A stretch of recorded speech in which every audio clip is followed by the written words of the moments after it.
السلام علیکم. Hello everyone, good morning. This is Waqas Amin and you are watching Isa بھائی.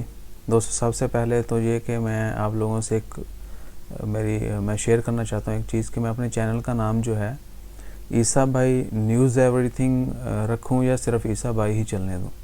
آپ ضرور اپنی سجیشن دیجیے گا. اور آج ہم بات کریں گے عمان میں کرائم کے بارے میں.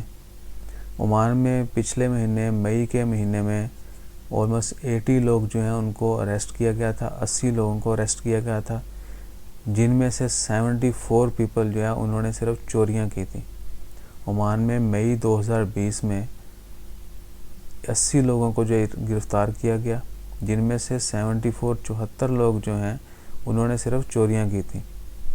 باقی 6 جو دوسرے تھے انہوں نے دیگر جرائم جو ہے وہ ان کے مرتکب ہوئے تھے, انہوں نے کمٹ کیے تھے.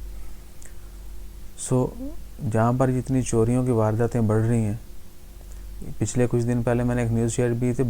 نزوہ میں جو ہے کچھ پرانی نوادرہ جو ہے, بہت پرانے برتن تھے, ان میں کچھ انٹیکس جو ہیں وہ چرانے کا ایک واقعہ ہوتا ہے. اس میں 2 لوگوں کو جو ہے پکڑ لیا گیا تھا بعد میں. یعنی وہ پرانی جو قدیم اشیاء تھی وہ چراتے ہوئے 2 لوگ پکڑے گئے. تو جو چور حضرات ہیں وہ بھی کوشش کر رہے ہیں کہ ان کو کچھ نہ کچھ قیمتی ہی ملے. اور باقی یہ وجہ کیا ہے اس کے پیچھے جو ریزن ہے, بہت سارے ایکسپرٹس جو ہیں وہ بھی اس چیز میں پکڑے گئے ہیں چوری کرتے ہوئے.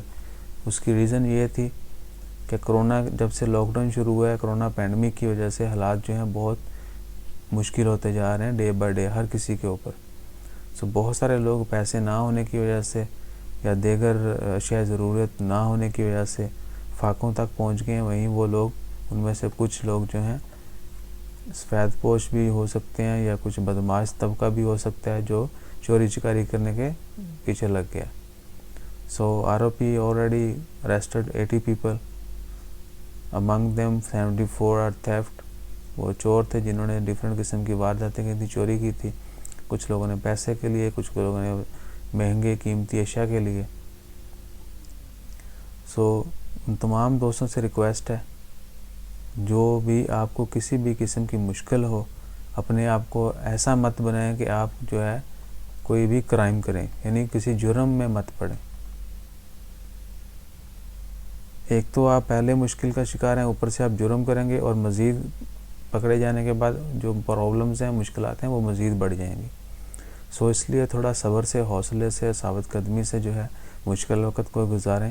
آپ کی کوئی بھی ریزن ہو, کسی بھی قسم کے حالات ہوں, I think we should not do this act. ہمیں یہ قطعاً نہیں کرنا چاہیے کہ ہم کسی کو نقصان پہنچائیں اور اپنے فائدے کے لیے, اسپیشلی چوری کرنا, ڈکیتی کرنا, اس طرح کی جتنے بھی کرائم ہیں. Never do this. انشاءاللہ خیر امید ہے ہم سب لوگ جو ہے اس مشکل وقت سے نکل جائیں گے, اور اللہ تعالیٰ کے ہاں دعا کرتے ہیں کہ اللہ تعالیٰ اس وبا کو جلد سے جلد ختم کرے اور ہماری مشکلات کو آسان کرے. اس لیے آپ لوگ بھی اب دعا کریں زیادہ سے زیادہ, اور اپنا زیادہ سے زیادہ خیال رکھیں. دعاؤں میں یاد رکھیے گا, چینل کو سبسکرائب کرنا مت بھولیے گا. جزاک اللہ. اللہ حافظ.